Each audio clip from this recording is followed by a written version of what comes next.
afternoon. All right, thank you for being here today.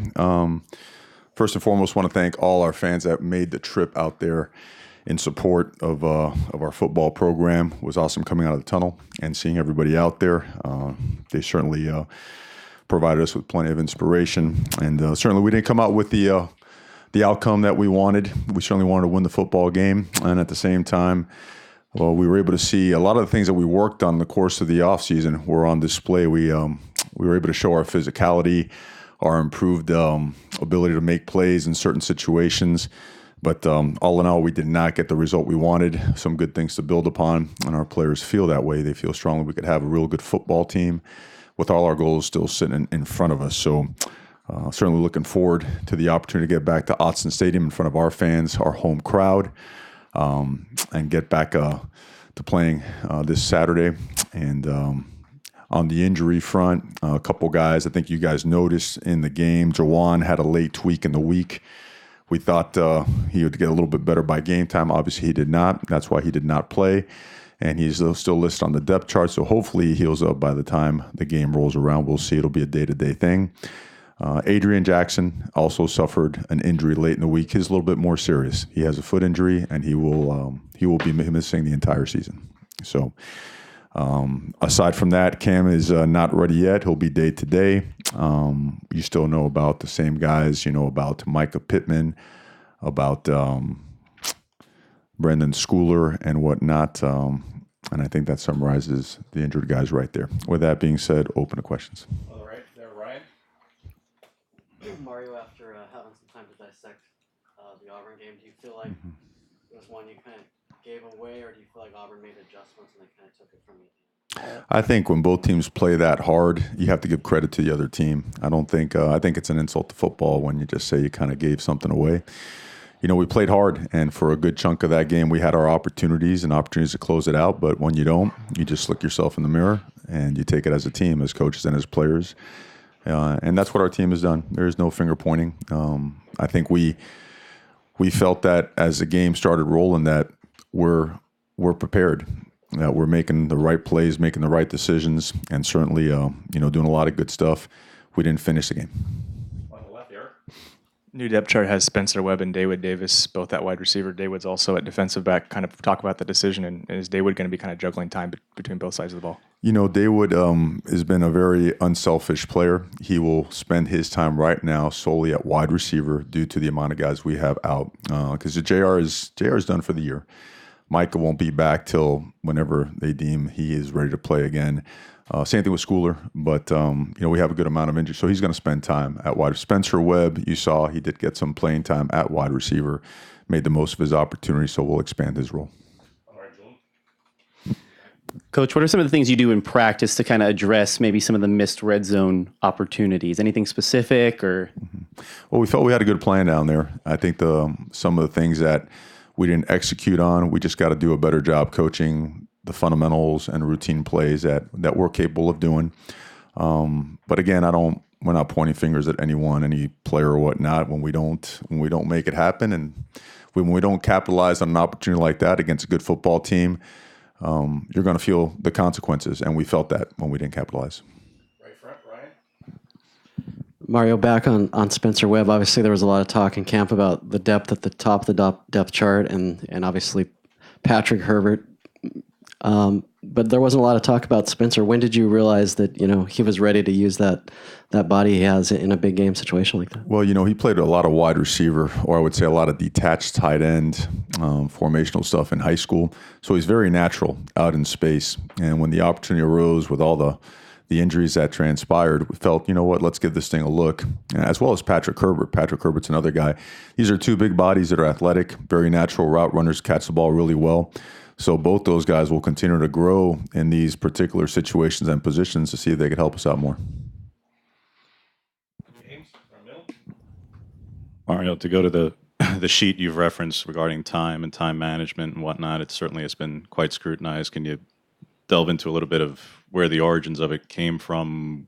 Did you get this from somebody? Did you come up with it? Who's kind of responsible for it, and how did it come about? In terms of who authored this? Where did you get this as a guiding document? Well, I think the document you're referring to is the standard one that I believe every single coach has, is how much time can you burn off the clock when you have so many timeouts, when the ball is in play after a first down, when it's in play after a timeout or after an injury or whatnot. In reference to the game, in terms of what transpired in the course of the game, we snapped one ball, I believe, at 11 seconds, the play clock, then one at 5 or 4, and the other one at 4. So we're playing football up until the 4-minute mark, and that's when we slowed it down. So we didn't use any extraordinary time off the clock unnecessarily. But again, I guess that's the best answer I could give you in terms of what we did and what we have in terms of a guideline for a sheet as it relates to clock management. Left, Rob. Got to look at a couple of your kickers. Where do things stand with those guys going into week 2? Well, we'll have to see. We'll leave it open to competition and see where it falls. Coach, as far as the things goes with Dallas and kind of that going back and forth, was that due to him being injured, or was that due to his play, or what was that? Dallas played a good football game. The offensive linemen overall, defense line as well, they played tough. They played physical. I think they've been recognized for that against a very good front, both sides of the ball. But Stephen Jones earned playing time, and we were going to play him regardless. He was going to be part of the rotation.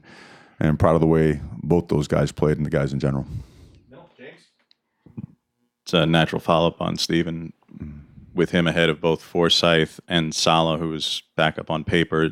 All right, credit to Steven, certainly he played before, but is that an indicator of your thought process on Salah? And that obviously he was a JUCO. Now you've got 2, maybe even 3 guys beyond the starters who would play at guard. Are you thinking longer term with Salah in particular? I wouldn't put that on him right now. The way he's improving, as well as he has played, we're going to continue to develop him. Salah's last 2.5, 3 weeks have been very impressive, to the point where he is part of the mix in that competition. Now, Steven is a little bit ahead, but we have a tremendous amount of faith in both those guys, Alex and in Salah. We think both those guys are on their way to being great football players.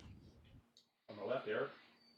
DJ Johnson was on last week's depth chart. I don't think he made an appearance in the game. I was wondering if there was a reason behind that.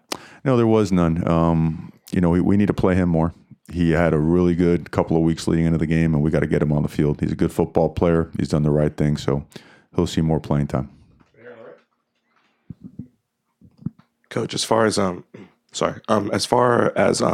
back to the running game, is that something that you're going to want to do throughout the whole game this time, and kind of focus on that power running throughout the whole entire game, and kind of not just in the first 2 quarters?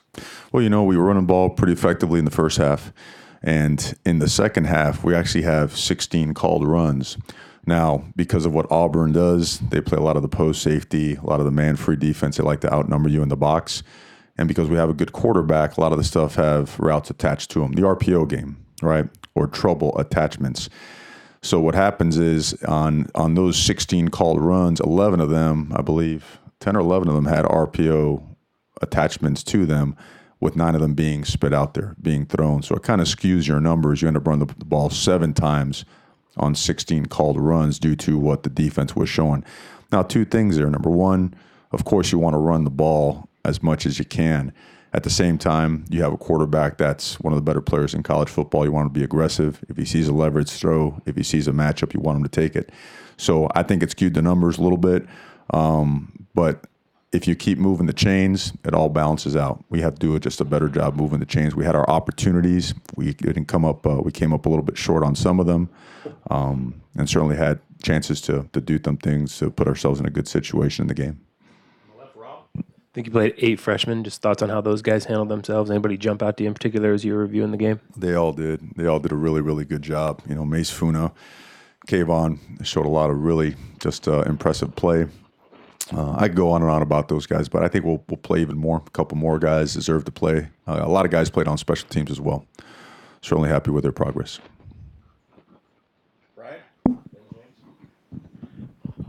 Correct me if I'm wrong, but it looked like there was one play on defense where you only had 10 guys out there, but you were playing a lot of guys. You mentioned the emphasis on communication when you hired Andy. Overall, how did you think that went with the communication for those guys played well. They were very organized, very detailed. They caught us in tempo. one time, and that'll get you if you're trying to substitute, especially when you're so far away from your bench and you're trying to get that thing communicated and guys are coming in and guys are coming out. So credit to them. They caught us in tempo there. James, Milt.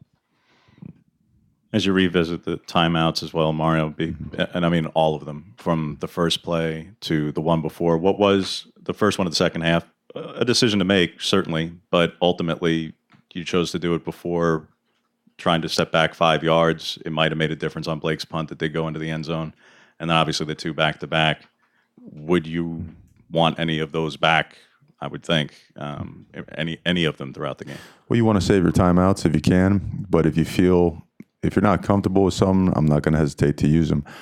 At the end, the two successive timeouts, when the play clock started and the personnel change was taking place, by the time we got to the line of scrimmage, we were pretty close to the shot clock going off, so use one. And then when we got everything organized, I was a little bit not clear on whether Justin could go in or not, but it didn't have an effect on the shot clock. We still had plenty of time. It was 24, 23 seconds. Tyler was out there. I did not feel comfortable in that we were completely in tune with what the play needed to be in terms of our players, personnel, assignments. So I want to make sure if we're going to go for 4th and 1, that we're all going to be on the same page and give it our best shot. That's why I use the timeout. Eric, you're on the left. Let's take a look at Nevada. Obviously, they had an upset. I guess you would call it an upset over Purdue over the weekend. And what do you see on them, and kind of how difficult is it transitioning from a tough loss to another tough game at home? Well, they're a really good football team, and certainly their quarterback does not play like a freshman. He's a big guy. He's got a lot of length outside and athleticism. Running backs are powerful guys. They look a lot like CJ, very compact, low center of gravity. Offensive line does a great job working together up front. They get some good push. They protect them really well. Slots do a great job finding some space. And, they do a lot of stuff with their 11 personnel that in the run game that allows them to run the ball effectively. Power running game, counter, split zone, all that stuff. They'll jump into their 4 wide stuff and do a lot of the air raid stuff. That's what makes them difficult to defend. So not as much tempo, but personnel changes certainly allow them to do a bunch of different things, almost 2 different personalities as they use those.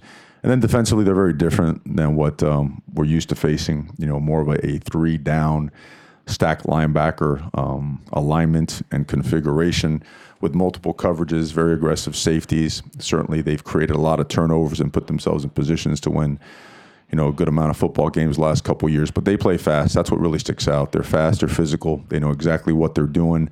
They're very organized. They're well coached. Really good football team. How much does Andy's familiarity with Nevada, and obviously doing quite well in shutting down their running back while at Boise State, how much has that already come into prep? Because generally the first 3 games is what you guys are prepping for in the offseason. So sure. It's part of off-season study. His familiarity with that certainly is helpful. But also recognizing that those guys, they have their wrinkles year to year, and they've done a good job. Obviously did a great job in game 1, finding a way to win that football game. All right, Ryan. One of the key leaders you guys had to replace was Ugo. Obviously, how big a deal is it for you guys to have, Javon step in there and return punts the way he did and, handle his safety spot the way he did? Yeah, he's special. No, he certainly proved that if not the best, one of the best players on the field. And, if he plays like that, he will very quickly make himself one of the more prominent players in college football. So very dangerous. He'll kid you that he's actually a better wide receiver than he is a DB, but we're not going to make that move anytime soon. We're going to keep him right there. But actually really dangerous as a punt returner. Certainly a good decision maker first and foremost, because that's the key to that position. A good decision and then securing the football. What makes him dangerous is the obvious. Once he does have the football, he knows what to do with it. He set up the returns extremely well. In fact, the long return was on what you call a punt safe look, where the defense is out there making sure there are no fakes to play the ball safely against any fakes. And those guys set up a nice wall for him, did a great job. So very, very, very fired up about his play and what he brings to the table. James, Milt. Obviously, you've talked about your brother and being able to play with him in your career. Justin's talked about it. You've got a matchup here where Panay could be, asked to block his brother here at certain points in this game. What do you think of Gabe and what he brings to the field and how effective he is, and what that might mean to Panay in this game? Well, he's the leader of that defense. I mean, he was the one that makes that defense go, and I'm sure when that number is called, when he has to block him, and when Gabe has to take on a block, I'm sure they're not going to play patty cake. Those two guys have probably had more physical, violent wrestling matches in their household that they're going to have on Saturday. So I don't think either one of them is going to flinch or hesitate. Again, great family. Besides being great football players and tremendous competitors, and I'm sure it's going to be a pretty emotional day for the family as they watch them both compete against each other. Thank you, Coach. Okay, thank you guys.